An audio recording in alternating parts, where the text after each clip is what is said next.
This is my Friday thoughts I want to share with you. I know that you are probably a lot like me in that there are things that you do that you don't want to do, or at times Satan may tempt you to do something that you don't want to do. And here's a mental trick that I use all the time that I just wanted to share with you that can help you to not do something that you want to do. A lot of times when you're faced with the opportunity to do something, and I'll tell you, it's everything from the small stuff to the big stuff.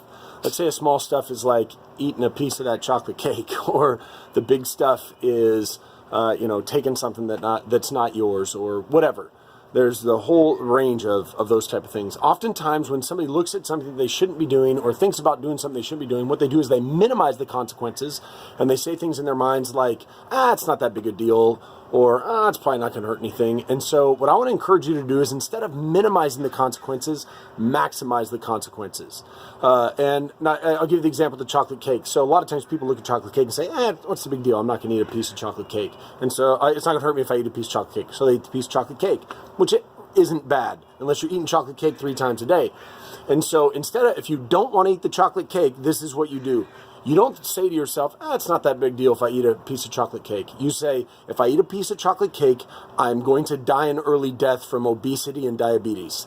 And when you really think about that, it'll keep you from eating that chocolate cake. Which, again, I'm not saying you should never eat chocolate cake, but it'll keep you in that moment from doing it. But the other thing, too, was stuff that's really horrible, that could ruin your marriage or make you lose your job or to cause you dire health consequences or lead you into addiction.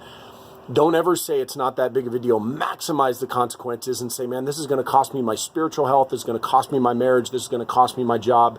And it's just not worth it. And what you'll find is you're not going to do those things because you're maximizing the consequences. You're not minimizing them. So it's my thought of the day, man. Hope you got something out of it. Make sure to like, share, and comment. Love you guys. Have a great Friday and weekend. Talk to you next week. Bye.